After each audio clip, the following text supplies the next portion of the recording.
Hello friends, how are you. उम्मीद करते हैं जो क्वेश्चंस आपको 2 दिनों के अंदर दिए गए हैं आपने उनको किया होगा। आप लगातार करते रहें, समस्या आए तो बताएं। आज हम थोड़ा आगे शुरू करते हैं।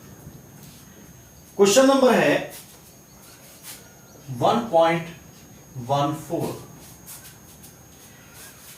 इस क्वेश्चन के अंदर एक चित्र दे रखा है।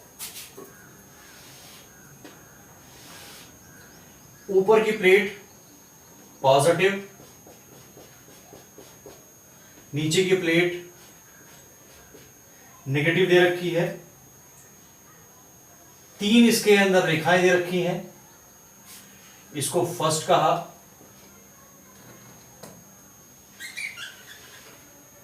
इसको सेकंड कहा और इसको इन्होंने थर्ड कहा। इसमें यह पूछ रहा है कि आप तीनों के चिन्ह बताइए। तीनों रेखाएं किस आवेश की हैं, चिन्ह बताइए। देखिए, पहली बात आपको यह समझनी चाहिए कि किसी भी वैद्युत क्षेत्र के अंदर वैद्युत क्षेत्र जो है वो पॉजिटिव से लेकर के नेगेटिव की तरफ होगा, ई। यह ध्यान रखने की बात है कि माइनस आवेश प्लस की तरफ और प्लस आवेश माइनस की तरफ चलता है। तो इसलिए देखिए, जो पहली और दूसरी रेखाएं हैं, बल रेखाएं या आवेश जो गति कर रहे हैं वो पॉजिटिव की ओर चल रहे हैं। इसलिए 1 व 2 के आवेश नेगेटिव होंगे, क्योंकि नेगेटिव आवेश ही पॉजिटिव की तरफ जाएगा। तीसरा देखिए, तीसरे के अंदर ये नेगेटिव की तरफ आता है। तीसरे का आवेश पॉजिटिव होगा। ये हमने डिसाइड कर लिया। इसके बाद आगे कहता है कि किस पार्टिकल के लिए, यानी पार्टिकल कौन सा, कण, 1, 2 या 3 कण में से किसके लिए आवेश और द्रव्यमान की जो अनुपात है वो सबसे ज्यादा होगा। यह ध्यान रखिए, ध्यान रखना है कि E/m समानुपाती होता है y के। ये अक्ष जो बनाई गई है ये है आपकी x, ये है आपकी y। चाहे नीचे की ओर लेंगे y होगा। इन तीनों में सबसे ज्यादा देखिए कि सबसे ज्यादा जो झुकाव है वो कण 3 का है। तो इसलिए कण 3 का झुकाव सबसे अधिक है। अतः E/m का मान कण 3 के लिए अधिकतम होगा। यह हमारा इसका आंसर हुआ। बस यही चीज ध्यान रखनी है इसके अंदर कि अगर कोई कण दे रखे हैं, वैद्युत क्षेत्र में से गुजर रहे हैं, तो पॉजिटिव आवेश नेगेटिव की तरफ चलता है, नेगेटिव आवेश पॉजिटिव की तरफ चलता है। तो दोनों ऊपर की तरफ उठ रहे हैं। ऊपरी प्लेट पॉजिटिव है इसलिए दोनों के आवेश नेगेटिव होंगे। तीसरा कण नीचे की ओर जा रहा है, मतलब ऋण आवेश की तरफ चलता है, इसलिए तीसरे का आवेश कैसा होगा, पॉजिटिव होगा। अब सबसे बड़ी बात आती है कि इसमें E/m, यानी E/m कह सकते हो, या आवेश की जगह E की जगह हम क्या करते हैं, इसकी जगह Q का इस्तेमाल करते हैं। अगर हम केवल इलेक्ट्रॉन की बात करें तो E रखेंगे। हम बात करते हैं आवेश और द्रव्यमान के अनुपात की, इसलिए हमारा जो मान होगा Q/m का मान सबसे ज्यादा होगा y के लिए, कण 3 के लिए, क्योंकि झुकाव इसका सबसे ज्यादा कण 3 के लिए है।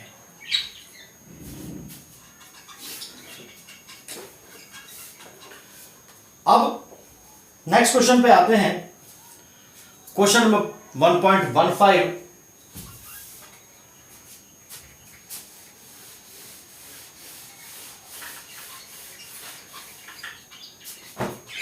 क्वेश्चन नंबर 1.15 में क्या कहता है, एक वैद्युत क्षेत्र दे रखा है E इज इक्वल टू, जो वेक्टर के रूप में है 3 गुणा 10 की घात 3 आई कैप न्यूटन प्रति कूलम। आई कैप का मतलब हो गया प्लस एक्स दिशा में, अगर ये माइनस का होता तो माइनस के एक्स दिशा में होता। एक वर्ग है, वर्ग की भुजा दे रखी है 10 सेंटीमीटर, वर्ग की भुजा 10 सेंटीमीटर यानी 0.1 मीटर, जिसका तल YZ प्लेन के समांतर है। देखिए X, Y and Z, YZ plane ये 3 दिशाओं वाला होगा, YZ प्लेन के समांतर है, तो इसका मतलब है कि ये इस तरीके से कुछ होगा। ये भुजा इसके समांतर हो गई, ये भुजा इसके समांतर हो गई। सबसे पहले क्या करते हैं, इसमें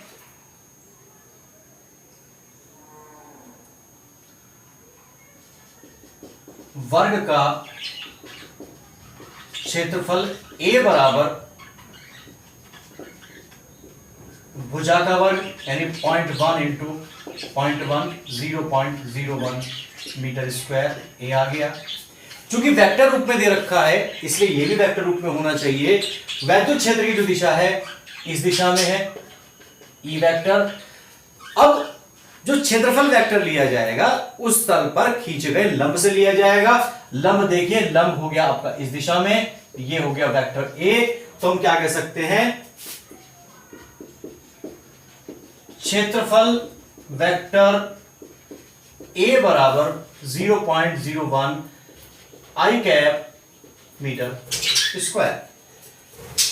अब वैद्युत क्षेत्र फ्लक्स की बात करता है, वैद्युत फ्लक्स फाई होता है vector E dot vector A के बराबर। वैसे ई ए कॉस थीटा भी होता है, लेकिन जब वेक्टर के रूप में दे रखा हो, आई जे के रूप में दे रखा हो, तो उस कंडीशन के अंदर हमें इस सूत्र का इस्तेमाल करना है। रखिए मान 3 गुणा 10 की घात 3 आई कैप डॉट 0.01 आई कैप। देखो प्रॉपर्टी क्या कहती है, प्रॉपर्टी ये कहती है वेक्टर की आई डॉट आई का मान 1 के बराबर होता है, तो आई डॉट आई हो गई 1 हो गया। इसे क्या लिख सकते हैं, इसे लिख सकते हैं 3000, इसे 0.01, 1 2 से दशमलव हट गई तो क्या बचा 30। मात्रक की बात करते हैं, मात्रक कैसे निकाला जाएगा। मात्रक देखिए, हमने गुणा किस किस की करी है, ई की और ए की। ई का मात्रक है न्यूटन प्रति कूलम, ए का मात्रक है मीटर स्क्वायर, तो मात्रक आएगा न्यूटन मीटर स्क्वायर प्रति कूलम। ये हमारा इस पार्ट का आंसर हुआ।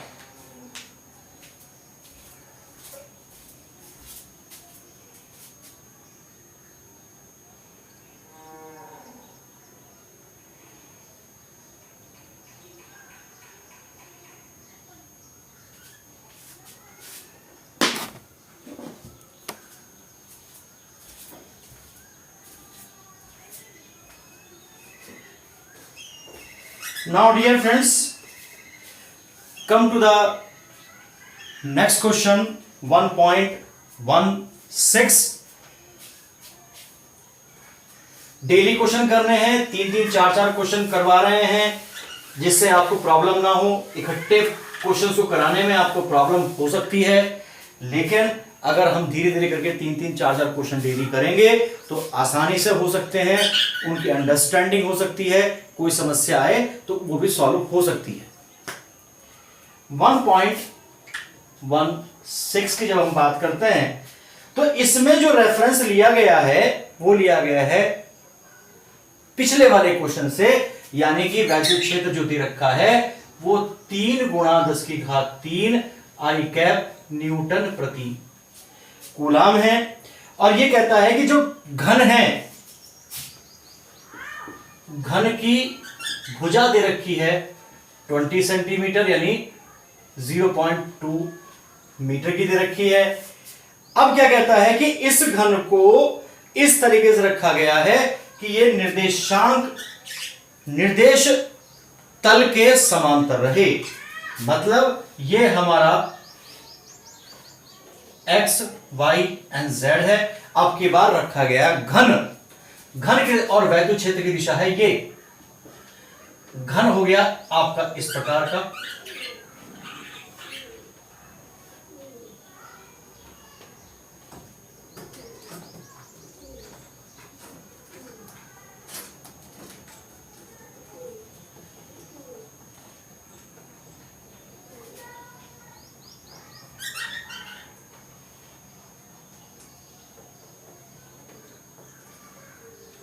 इस प्रकार का हमारा घन हुआ। चूंकि एक फेस पीछे साइड में हिडन है, तो देखिए यहां पर वैद्युत क्षेत्र इस प्रकार से इसके अंदर से गुजरेगा। ध्यान रखिए कि जितना वैद्युत क्षेत्र एक तल से अंदर की ओर प्रवेश करता है, उतना ही वैद्युत क्षेत्र दूसरे तल से बाहर की ओर निकलता है। इसलिए इसके अंदर कोई फ्लक्स ही नहीं होगा। घन के एक तल से तल में प्रवेश करने वाला वैद्युत फ्लक्स उतना ही है जितना कि दूसरे तल से वैद्युत फ्लक्स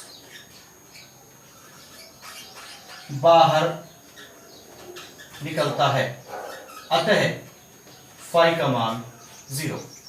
अगर हम केवल पिछले क्वेश्चन में हमने केवल एक तल की बात करी थी, एक वर्ग की बात करी थी, ये भी घन है। घन का मतलब क्या होता है? घन का मतलब होता है कि एक ऐसा त्रिविमीय 3 डायमेंशनल फिगर जिसकी सारी भुजाएं, लंबाई, चौड़ाई, ऊंचाई बराबर हो।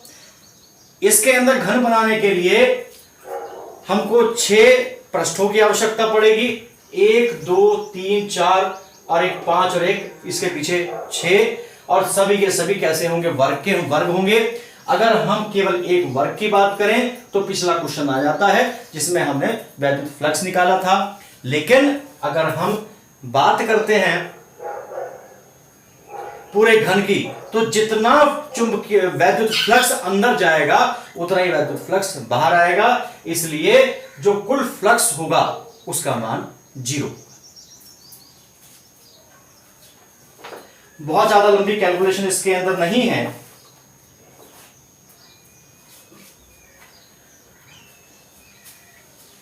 Now come to the next question 1.17.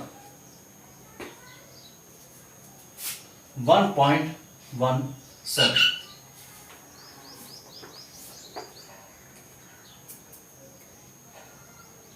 एक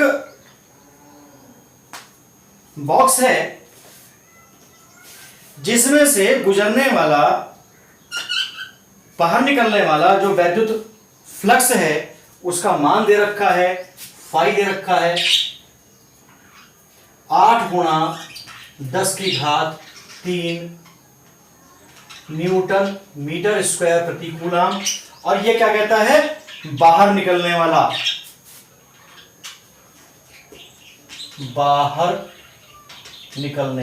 वाला। एक तरीके से फ्लक्स ऐसे मान के चाहिए, फ्लक्स क्या है? वैद्युत बल रेखाएं हैं। वैद्युत बल रेखाएं बाहर कब निकलती हैं? जब आवेश पॉजिटिव हो।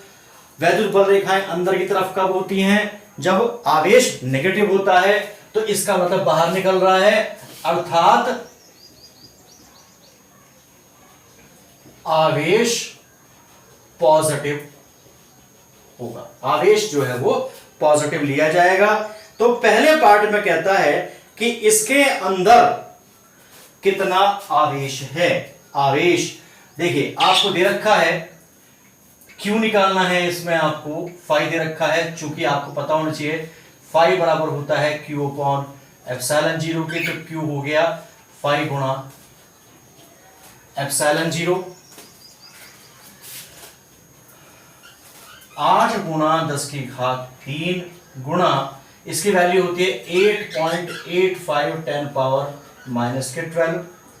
पावर चेक करिए, 10 की घात हो गई माइनस की 9 गुणा करिए 8 पंजे 40, 0 4 लगे, 8 अट्ठे 64, 64 और 4 68, 6 लगे हासिल, 8 अट्ठे 64 और 6 70, 1 2 अंक हो गया 7.08 10 पावर माइनस के 9 या 7.08 10 पावर माइनस के 8 कूलाम। ये हमारा इसका आवेश हुआ। क्योंकि 2 अंक पर दशमलव लगने थे तो 70.80 आया, तो उसको 70.8 लिख सकते हैं। अब ये था हमारा, इसमें ए पार्ट था। बी पार्ट में क्या कहता है, ये ध्यान से देखिए क्वेश्चन को। बी पार्ट में कहता है कि अगर बॉक्स से बाहर निकलने वाला वैद्युत फ्लक्स 0 हो तो क्या आप बता सकते हैं कि उसके अंदर कोई आवेश नहीं होगा?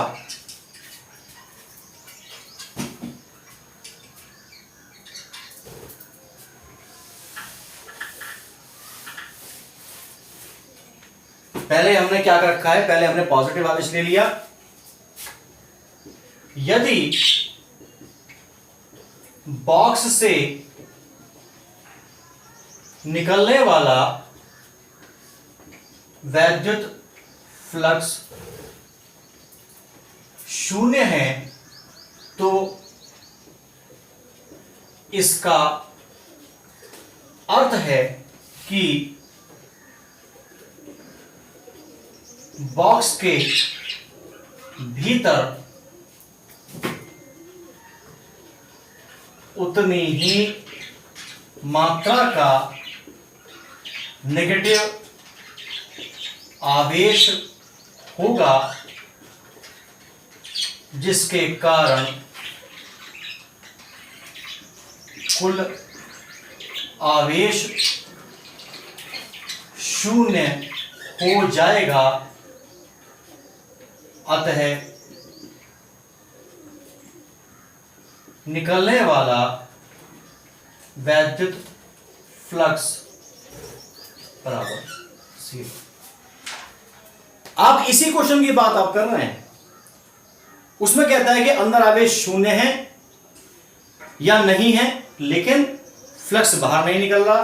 तो आपको यह बात ध्यान रख के चलनी चाहिए कि जब हमने पहले ये डिसाइड कर लिया कि अंदर पॉजिटिव आवेश है, अब दूसरी कंडीशन में किसने कह दिया कि भाई अब तो फ्लक्स नहीं निकल रहा, तो इसका मतलब वो पॉजिटिव आवेश कहीं नहीं गया।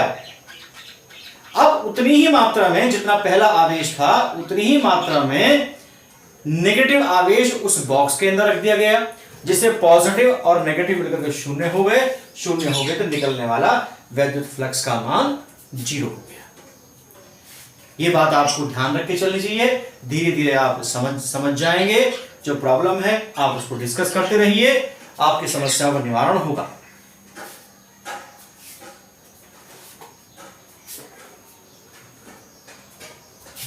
अब आते हैं 1.18 पर। 1.18 पर मार्कर धोखा दे गया, कोई बात नहीं, चलता है।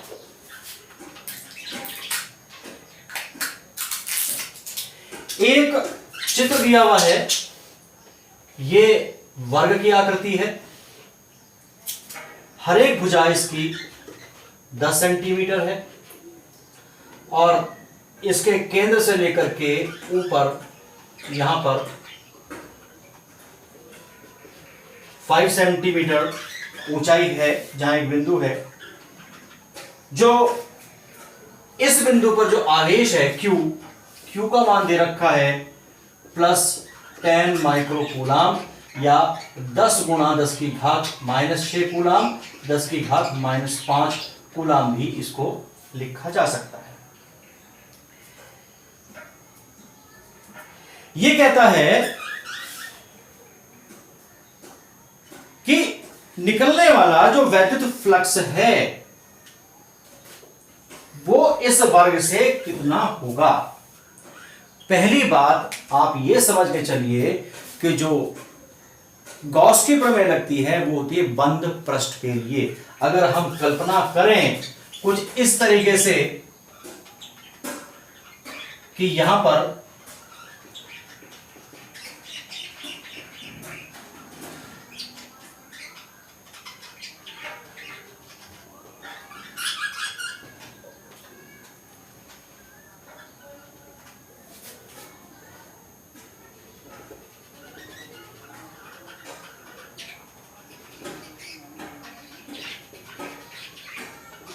कुछ इस तरीके की आकृति हमारी बन गई,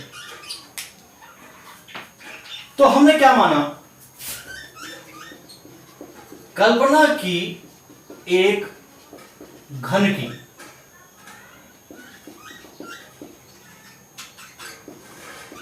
जिसकी भुजा दे रखी है 10 सेंटीमीटर यानी 0.1 मीटर। अब बात यह आती है, देखिए अब आवेश इस काल्पनिक घन के केंद्र पर आ गया।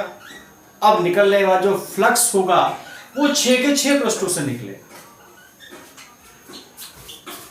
और घन के 6 पृष्ठों से गुजरने वाला वैद्युत फ्लक्स फाई बराबर Q/ε0। ये हमेशा ध्यान रखिए, क्योंकि गॉस की प्रमेय क्या कहती है कि किसी बंद पृष्ठ से गुजरने वाला कुल वैद्युत फ्लक्स उस पृष्ठ से संबंधित परिबद्ध कुल आवेश का 1/ε0 गुना होता है। अब है क्या, हमें दे क्या रखा है, हमें दे रखा है केवल एक पृष्ठ। हमने किससे निकाला, हमने निकाला इसमें 6 पृष्ठों से। तो दिए गए वर्ग अर्थात घन के एक पृष्ठ से गुजरने वाला वैद्युत फ्लक्स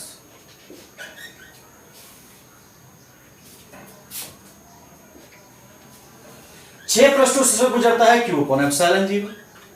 एक पृष्ठ से कितना गुजरेगा, कम गुजरेगा, तो फाई डैश होगा 5/6 या लिख सकते हैं Q/6ε0 की जब हम बात करते हैं। अब हाउ टू कैलकुलेट, कैसे कैलकुलेट किया जाए, देखिए 5 डैश बराबर 1/6 ये है ही, आवेश है 10 की घात -5, ε0 का मान है, या इसको ε0 करते हैं। क्या करते हैं, जब बटे में ε0 आता है तो इसको हम 4 पाई से गुणा और 4 पाई से भाग करते हैं। ऐसा करने से क्या फायदा होगा, चूंकि 1/4 पाई ε0 होता है 9 गुणा 10 की घात 9 न्यूटन मीटर स्क्वायर प्रति कूलम स्क्वायर। मान रखिए, देखिए 1/4 पाई ε0 है, इसकी जगह हम क्या रखेंगे 9 गुणा 10 की घात 9। क्या बचा, एक तो 4 पाई बचा, 10 की घात -5 बचा, बटे में बचा 6। बहुत आसान हो गया, कैलकुलेशन बहुत ज्यादा टिपिकल नहीं रही। अब कैसे, 3 दूनी 6, 3 तिया 9, 4 हो गया, सॉरी 2 हो गया, कितना हो गया 6 पाई 10 पावर माइनस के नहीं 9 प्लस की हैं, तो पॉजिटिव 4 बचेंगी, पाई डैश, इसमें पाई का मान रख सकते हैं, तो न्यूटन मीटर स्क्वायर प्रति कूलम आपका मात्रक होगा। कैलकुलेशन आप एक बार चेक कर सकते हैं, कहीं ना कहीं प्रॉब्लम हो तो आप बताइए। देखिए इसमें भुजा की कहीं कोई आवश्यकता नहीं पड़ी है, तो फाई डैश कितना हो गया, 1 इतना हो गया। अब चूंकि आवेश कितना दे रखा है, 10 माइक्रो कूलम, चेंज करते हैं माइक्रो को, चेंज करते हैं 10⁻⁶ में चेंज करते हैं, और 10 एक पावर ये है, माइनस की 6 ये है, 5 बचेंगे माइनस की। भुजा दे रखी है वर्ग की, 6 पृष्ठों से गुजरने वाला फ्लक्स हो गया Q/ε0। एक पृष्ठ से कितना गुजरेगा, 1/6 हिस्सा, Q/6ε0। हमने Q का मान रखा 10⁻⁵, 6 नीचे है ही, हमने 4 पाई से गुणा किया, 4 पाई से भाग किया, और 1/4πε0 की वैल्यू 9 × 10⁹ होती है। तो 1/6 ये आ गया, 4 पाई 10⁻⁵ आ गया, बटे में 6 बचा, कोई दिक्कत नहीं है। अब 6 से काट लिए, 3 से काटेंगे, 2 बार कटेगा, 3 बार कटेगा, 4 जो है, तो 6/10⁴ आ गया। ये प्लस की है, माइनस की है। अब पाई की वैल्यू रख करके आप आके इसको कैलकुलेट कर सकते हैं। इस तरीके से हम लोग 6 पृष्ठों से निकलने वाला फ्लक्स भी निकाल सकते हैं, और एक पृष्ठ से निकलने वाला वैद्युत फ्लक्स को भी ज्ञात कर सकते हैं।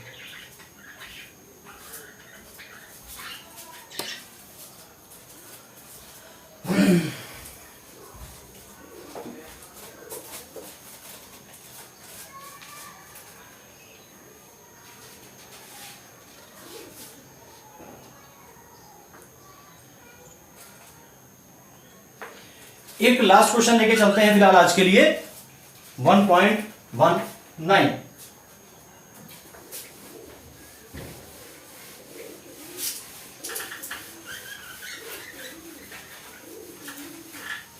क्योंकि थोड़े थोड़े क्वेश्चन अगर हम नहीं करके चलेंगे, इकट्ठे करके चलेंगे, तो भी हमें समस्या आएगी, लेकिन हमें थोड़े थोड़े करके चलना है।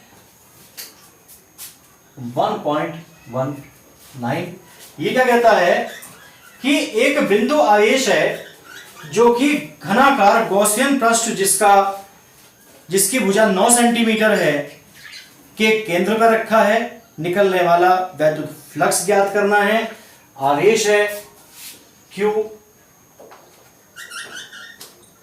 2 माइक्रो कूलम, चिन्ह नहीं दे रखा तो पॉजिटिव मान के चलेंगे, तो 2 × 10⁻⁻⁶ कूलम।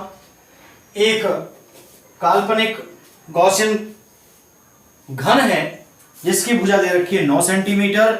निकलने वाला कुल वैद्युत फ्लक्स ज्ञात करना है।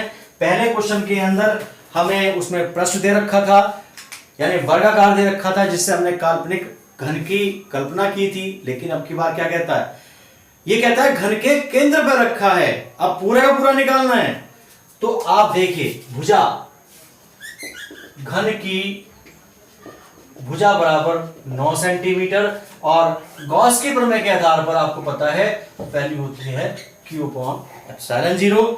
तो हम क्या करते हैं, इसमें 4 पाई से गुणा, 4 पाई से भाग करते हैं। 1/4πε0 की वैल्यू 9 × 10⁹ 4 पाई Q।